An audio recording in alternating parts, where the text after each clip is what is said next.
woke up from a dream. Came back, feel like I woke up. Yo Favorite Aunty Jy is the founder of the Black to the Land Collective and owner of Lifestyle Jungle Village. Resident natural vegan chef, author, teacher, artist, and full-time single mother, she spends her life involved in organizing and creating projects grounded in grassroots activism. She prides herself on working with what she's got, being a good friend, and providing unique and incredible experiences. In addition to all of this, she has a dynamic variety of experiences from growing up between the jungles of Central America and the ghettos of California. Through her travels, she's experienced a wide variety of cultures and classes across the African diaspora and lets everything she learns and finds to stand in truth influence her teachings. I am none other than Yo Favorite Aunty Jy.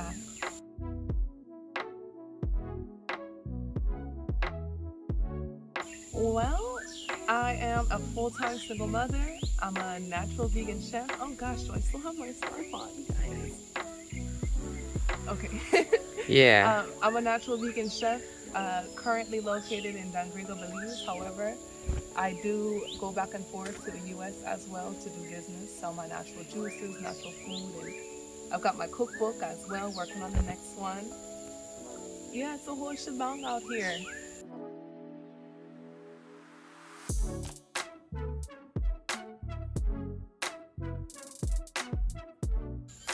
We'll start from a Monday morning, shall we? Yeah. Wake up between 5:30.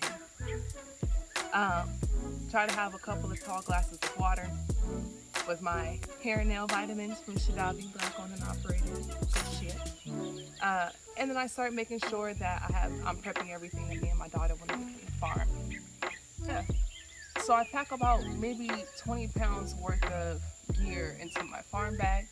That includes Bluetooth speaker, because we, yes, need that for morale. Yeah. It includes repurposed pure maple syrup, 100% organic grade A pure maple syrup jugs for drinking water. We just recently made that a little simpler by getting a handheld water pump that filters all wild natural water sources. So me and my friend went out there and dug a well. I don't have to carry as much drinking water. My daughter likes to dump it all out. Yeah. It includes sometimes, the Creole bread or whatever snacks or whatever I could hustle up in the house, something to snack on while you're out there. And I also includes in the farm bag a survival toolkit. Gotta have a machete on my bike at all times. Of course, my daughter's another 30 pounds now, 25, 30 pounds now. Diaper bag, must have diapers, wipes, repellent, changing pad, a couple of toys to entertain her for when she's done with her farm toys. So I pack up all of our farm tools, get everything together, get all that extra weight to add to my already 150 to 160 pounds. I load it up on the bike. I get my daughter up, get a little something in her belly. If I have the extra food at the time, I might make some sea moss smoothies or a banana shake, hemp heart protein shake to take out there and stick to the ribs. Yeah, normally up at 5:30, farm clothes on, daughter ready to go, pushing off by 7. 4-mile bike ride to my land, Lifestyle Jungle Village. Mm-hmm. I'll get out there and I'll do what I need to do, whether it be chopping and clearing, start the morning fires, get the smoke going to keep the insects down, water the plants, dip the bucket in the well water and walk that bucket to all of the plants. Mind my daughter all at the same time. So most times it's just me and her out there doing our thing. Go out there with my daughter. I go out there with my daughter. We do what we can with what we got. And then we hop back on that bike. And ride back 4 miles. Ride all the way back 4 miles. So that's 8 miles. Yes, ma'am. Get home, take a lee rest. Then I typically have to go to the freezer, pull out about 20 or 30 frozen juices, take all of the farm gear out of the farm bag, then load that farm bag with juices. Now it's the juice bag. Yeah. Put it back on the front of my bike, let my daughter take her afternoon nap, get a little something to eat. Then we hop on that bike and we pedal another, I'd say about 7 or 8 miles through town selling these juices. Yeah. Daughter in tow. And if I'm not doing that, then I'm also probably opening up the kitchen, selling food, selling things. From there, we reach home about 6. Sometimes between 5 and 6, we reach home. I get my daughter out of her mess. I get me out of my mess. I start preparing dinner. Dinner's on. We're normally eating about 7:30. My daughter's also watching her educational programs around then as well. All African-centered, by the way. Yeah, I feed her for dinner, put her in the bath, butter her down with some of East Bounty, a homegrown remedy from, I call her Mama Cuba, but you might know her as Paula or Miss Margaret here at Newtown Farm. Rub my daughter down, keeps her skin pretty, and also keeps away the bugs. Put her to bed, and then if I'm lucky, I got just enough energy left to do a little straightening up around the house, have a lead joint, knock out myself, to wake up between 5 and 5:30 Tuesday morning. Do the same thing over again. Not exactly. Tuesdays and Thursdays is when I typically prep the juices so that I can go and sell them after the farm on Monday, Wednesdays, and Fridays. So I get up 5:30, do a little straightening up around the house, and if I'm lucky, I'll get my morning workout in before my daughter wakes up. When she does wake up, feed her, get her ready for the day, then we take a bike ride about 2 miles into town to the vegetable stalls to get the fresh produce. Then I spend the rest of the day prepping my juices. Then once again, about 5, 6, I start prepping dinner. We're eating by 7:30. I really appreciate this new schedule that we're on. And when we travel, it gets especially difficult because we're not even in the same country, let alone the same routine. Yeah. So when I come back from the States, we're gonna have to readjust all over again. But similar thing to the night before: eat, bathe the baby, put her down to sleep, try to do a little straighten up, maybe have a joint, and then I knock out to do it all, to do Monday's routine for Wednesday, and then Tuesday's routine for Thursday, and then Wednesday's routine for Friday. And then Saturday, I typically tell myself to calm down a little bit. I would focus on getting the house clean, you know, making sure everything's decent and in order. Try to spend a little more time with my daughter. Same for Sunday, I do laundry. And, you know, it's not the same as doing laundry with the automatic washer and dryer. I'll tell you that much. Okay.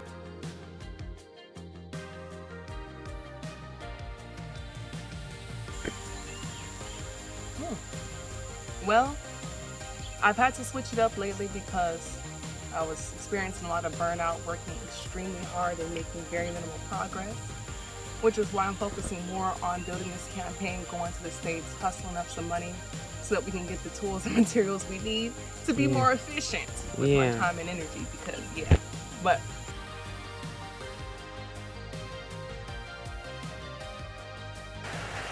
Oh gosh, I've always been called to the land. I was that kid. I was always, even in the hood back in Compton, or even when I moved with my dad to Washington, where I got exposed to so much more nature, I was that kid that was always in the trees, okay? I was that kid who's gonna find a forest. I'm gonna find a bush. Even if it's just a leaf patch of forest between a neighborhood or a couple of houses. My sister posted on Facebook not too long ago, she was like, damn, Jy really had us in the forest doing adventures and shit. I'm like, yes, ma'am. Yes. And then when I first started coming here to Belize. Mas Moa, Honduras, that's the village my family is from. And La Buga, Livingston, the next village my family is from. Yeah. Oh my gosh, I have old videos I have to find at my grandma's house or like in my old archives and stuff. I have old videos, VHS even, of me climbing a coconut tree, me 10 years old, 11 years old, asking the bushman if he can give me the machete and let me climb the coconut tree. My grandma horrified, terrified, but you can't get me. I'm not backing down. I'm gonna get up that tree, you know. And then you coming back. I got on my Instagram. You can scroll back and see me like maybe 17, 18, 19, 20, 21. Now I'm chopping my own coconuts and whatnot, serving it and sipping it up, you know. Oh, and then when I went vegan and I started coming back out here, golly. Yes, ma'am. I've always loved it. I would come and I would want to go to the bush. Somebody take me to the bush. Somebody take me to the farm. Going to my favorite auntie in Honduras. Going to Auntie Paula's house, Tia Paula's house. You know, it's about an acre of heaven. They couldn't get me to sleep inside sometimes. I just want to lay up into the hummock. Yeah. You know, it should got turtles and it should be pine, you know, coconut tree, papaya, banana, cassava, you name it. She had a star apple, custard apple, watermelon. You could just walk and just literally pick your fruit. I would just walk and eat. Yes. Fruit heaven. Gosh, and she had early vegetables too and the herbs, you know, fever grass and lime tea first thing, and then a marinade with a leaf slice of orange. Yeah. You know, and then she done make the fried jack and my beans. Oh my gosh. So things like that made you Always, I'm like, no matter where I go or what I do, I gotta find the nature.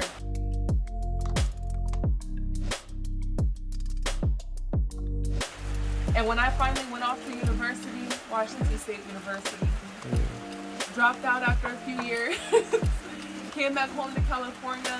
I went natural, I went vegan. My whole family it took a lot of adjusting for them to get used to me, because for years I had to suppress that oh my gosh, I don't even know how to describe it, but I had to suppress it. You know, it wasn't acceptable, you know, to be on what I was on or get to what I was trying to get to. You know, that was always being suppressed. Shove back, push it back, you're weird. Shove back, push it back.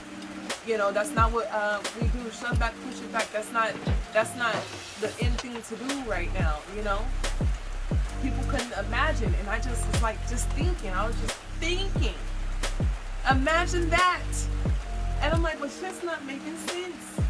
And no matter where I go, this is how I feel I want to do, you know? So I came back and I'm like, you know, y'all just got to deal with this shit. I ended up, my mom's backyard in the Inland Empire, basic Valley Desert, California. They said nothing could grow back there.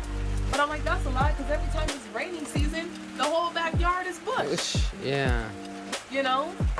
And if the bushes could grow, something could grow. Exactly. And even my mom's house in Compton, I'm like, we could have done it could have been fly, you know? And I said, I'm not going to let this house go to waste again. Even though people told me I can't plant. At one point, my mom wouldn't allow me to plant, but I said, I'm going to do something anyway. So I went to Home Depot and I got my couple of seeds and a couple of my starter plants.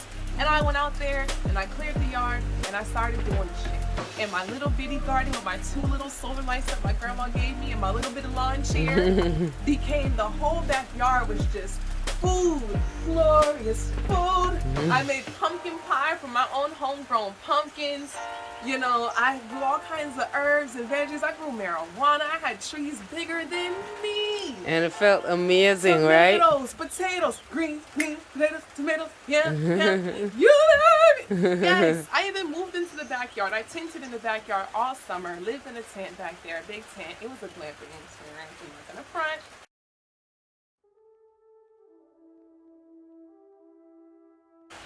You know, but what really made it sink in for me, my big bro, my elder Dika. When I first met him through my good sis Jasmine with the African Diaspora Alliance, they're doing great things. That was the first time that I seen that everything that I knew I wanted to do was tangibly possible. It made sense in my head. I was working towards it already, but it was just getting to this rut in my life where I felt like maybe I am thinking too big. Maybe I am doing too much, you know? Maybe I need to rethink things. Yeah. And then I lined up with Jasmine and we went to visit the village. That's what it was called, the village. And I had seen a video of somebody there on YouTube back when I was researching off-grid living, van life, tiny homes, and all that kind of stuff. Yeah. But who knew I would actually accidentally end up at the place that the video was, you know? And I'm walking around, and they built all these container homes, and they've got the RVs that they've done their thing with. You know, they've got the chickens. They're growing. They got the farm, the agriculture going on. I have a picture of me topless because that was a safe space for that. I love to be naked out there, and it was just such a feast. And I'm getting to that too, but I'm just holding a big ass watermelon, one of the first watermelons of the season. A seeded I think they call them Jubilee watermelons, and oh my gosh, it was so, oh gosh, man, you know, and just the love and the energy and the peace. And then he pulled out his drums because he does drummings at Leimert Park, and he was a gangster from LA. He grew up a gangster from LA, and this is his dad said, you know what, I'm gonna put some of this money to use, and got them 10 acres in the desert. And now look at it. It's incredible the stuff they did out there, and I got to experience it. I'm like, yo, it is possible. I can do it. I can do it because this is it. It's around me. The proof is in the pudding, and you're doing it in the desert. He was that reignition of a spark. Yeah. You know, that push to show me like, hey, don't give up yet. You're not tripping. It's possible. That tangible manifestation of it's possible. Yeah. And that's all I needed. It's hard, but it's not impossible, which means it can be done if you just got that grit and that determination to do so.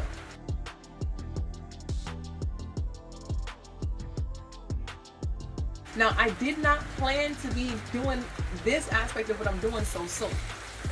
I was throwing a curveball called pregnancy. Yeah. Unexpected, unplanned pregnancy. And I was throwing that curveball on the stadium of COVID. So, yeah, big game. Threw off everything, but I definitely think that's another story for another time. And this is why you subscribe to the Patreon, by the way. So yeah, I ended up having my daughter at home, natural birth, no doctors, no doulas, no midwives, whole other story, and we have footage. And having her, I didn't think I was going to be able to move to Belize so soon. I thought, oh, I'm probably going to have to wait about 2 years. But Biden won, and I said, I think it's time to go before I can't leave. Yeah, and it was a wise decision, and it's had its fair share of challenges, but I don't regret it. It was the better decision every time. Just the life I'm able to give my daughter here. You know, the life I talk about in my music, the life my mother literally dreamt about when I was on my abstinence journey and just knew I wasn't going to have kids no time soon. My mother had a dream of my daughter picking the mango tree in the front yard. And now this is just something my daughter does regularly. Yeah. Pick them.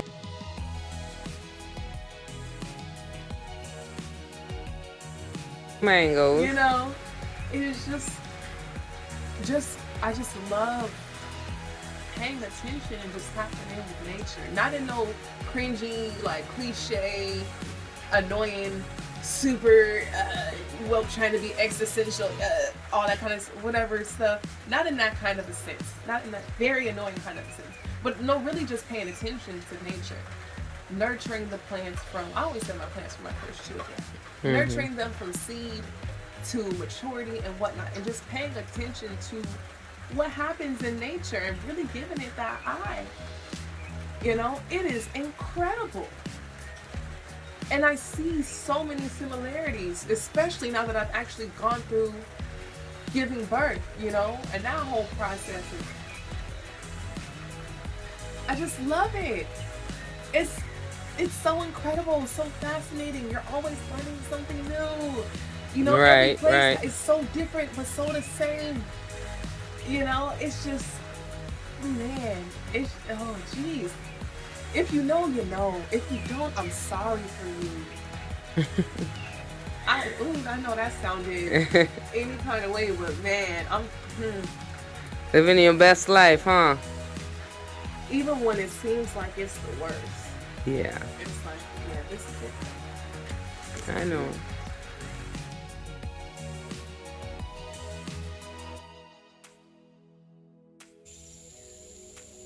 Hold on to your seatbelts for this one. So I am a full-time single mother, which means that my daughter, my 1-year-old daughter, 18 months now, doesn't go to her granny's house for the day, doesn't go to her auntie's house, you know, for the work day and whatnot. Everything I do and everywhere I go, that baby is right there with me. It makes things a lot more difficult than it has to be, especially considering the fact that I'm doing everything permissively as well. But it's hard, especially when everything is on me, you know. I need it to be easier though. I need it to be easier.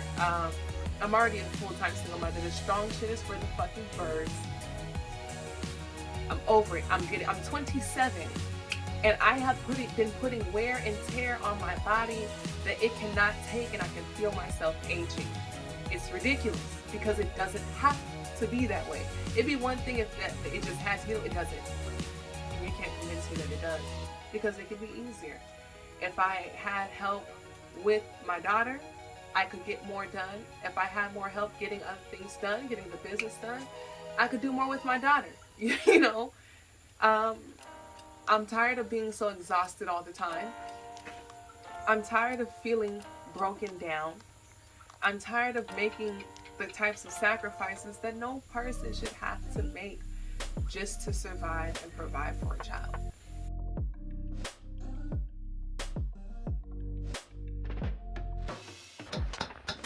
We're gonna talk about it. Beef worm. Really? Beef worm.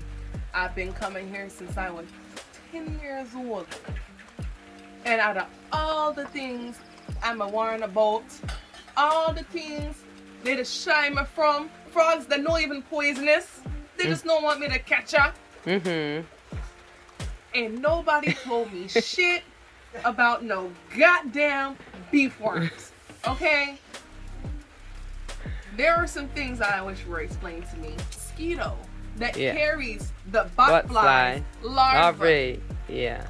And if that mosquito stings you with the larvae, you got beef worm. But also, if the butt fly stings you too, directly gives you beef worm. And guess where I very first saw beef worm? 18-month-old doctor. Oh, because I was gonna say.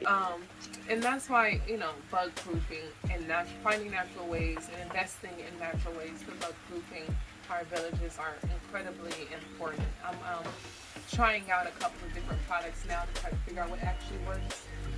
But we are open to trying anything that is guaranteed to make it better, because we want to be able to walk around out here naked without having to worry as much about your fly.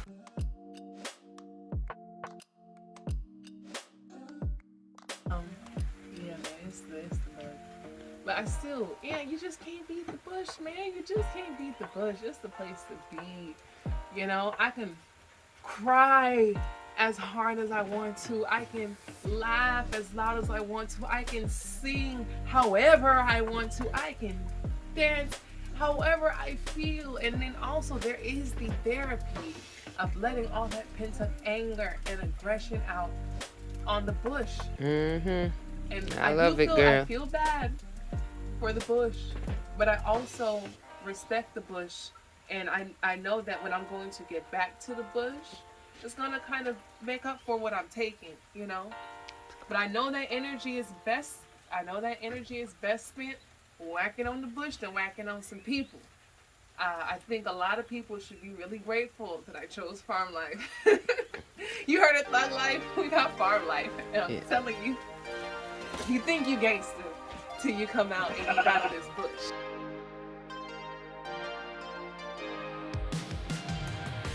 If you don't got grit, if you don't have that hustle, that grind and go get it spirit, then it's just don't stay home. Stay home. Because, no.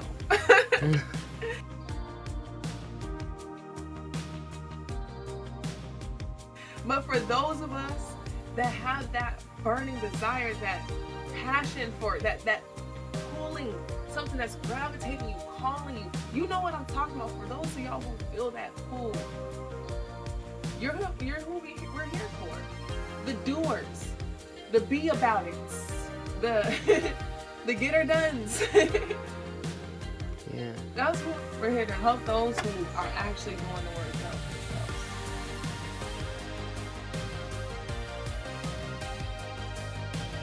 And we've dedicated our lives to this. Like, this is our everyday life.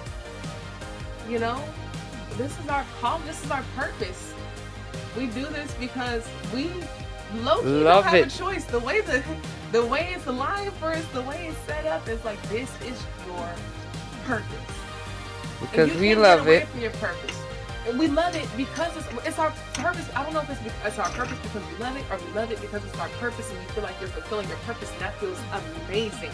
Whichever one it is, whichever combination of the two. It's in you. It's in you. And it's just, you can't run away from it. And running away from it makes life so much harder than it has to be. You know? Because if it's your purpose, you're either going to spend your life running from it, or you're going to walk into it. But either way, it's going to be what it is. To run into it, shit.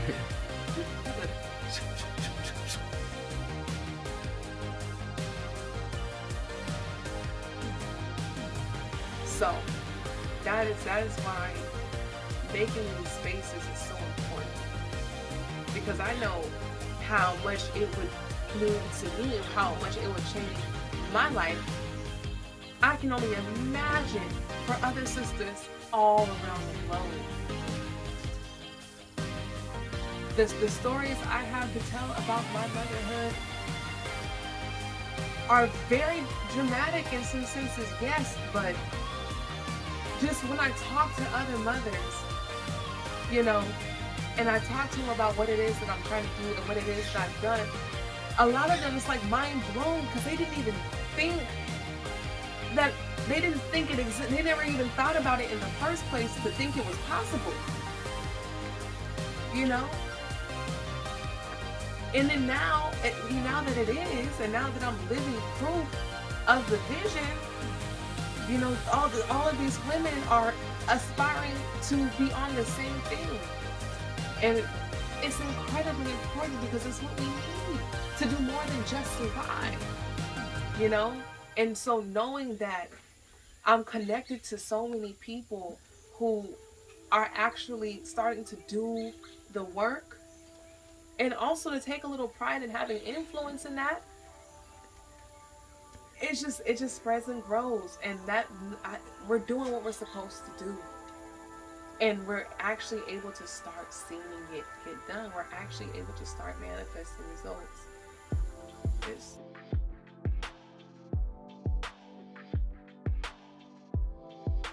That would have to be harvesting wild bamboo with my neighbor, my bush neighbor, foot. 4-mile bike to the farm. This morning, I was so lucky to get Mama Kiva, you may know her as Miss Paula, Miss Margaret. I was so lucky to get her to watch Ajani, so I didn't have to carry her out there for this kind of a mission. I biked 4 miles in, met my neighbor at the farm, made sure we got what we needed together. Then we biked 2 miles back out to then have to, even at some points, walk the bikes through the bush to find patches of wild yellow bamboo. So that's what we do. And we get in there to the bamboo, and it's raining off and on. The road, the roads are murky. Yeah, the government had just ordered them to go grate our road for some really, really stupid reason. Like, who would think to do that? It made no sense, but they did it. Somebody asked them to. They ain't gonna go and just do a back road for no reason. Well, all I know Money is and power. For those of us who actually live back there, farm back there, go back and forth back there, it made life a lot more difficult for us. And the mud was crazy. I had to get through that mess twice over to get this bamboo. So we cut down the bamboo. It just rained. The bamboo's wet, so it's extra heavy. And we managed to cut loose maybe about 20 stalks, but we were only able to carry like 12. And so we load this fresh cut bamboo, several onto my friend's bike, but my bike has my baby seat on the back, so we couldn't put it on my bike. So we then proceed to walk that bamboo 2 miles back to my farm, drop it off. Then we bike another mile up to my friend's farm. I trade bikes for one of his spare bikes. Then we bike back to the bamboo. Then we load the rest of the bamboo on both of our bikes, and then we proceed to walk the bamboo 2 miles back to my land and unload it. And then we were doing this in the rain too, by the way. The weather was deceiving that day. It was off and on, but when it was on, it was on. It took us about 6 hours to cut and move 12 pieces of bamboo. Yeah. Because my friend has a trailer, if we just would have had a vehicle to pull the trailer, we could have been able to cut 70, 80 bamboo, load it, and move it within maybe 2.5 hours. But yeah, that was the hardest thing I've ever done in the bush. That's when I decided, and the reason why it was a whole mess. I said never again, which is why I'm headed to the States to promote this campaign, to hustle up what I can, because everything I hustle goes into making this vision come to life, and feeding my daughter, of course. Okay. But it all ties together. So yeah, because we need the tools. We need the tools. We need the help, the physical people coming out and helping, maybe doing work stays and whatnot. Yeah. So I'm gonna do what I can to get it, as always, because it'll make it a lot easier. We can get a lot more done faster, because I'm running myself into the ground and I am not getting nothing done. So, Hey family, thank you for taking the time to get to know Yo Favorite Aunty Jy, the founder of the Black to the Land Collective and owner of Lifestyle Jungle Village in Dangriga, Belize.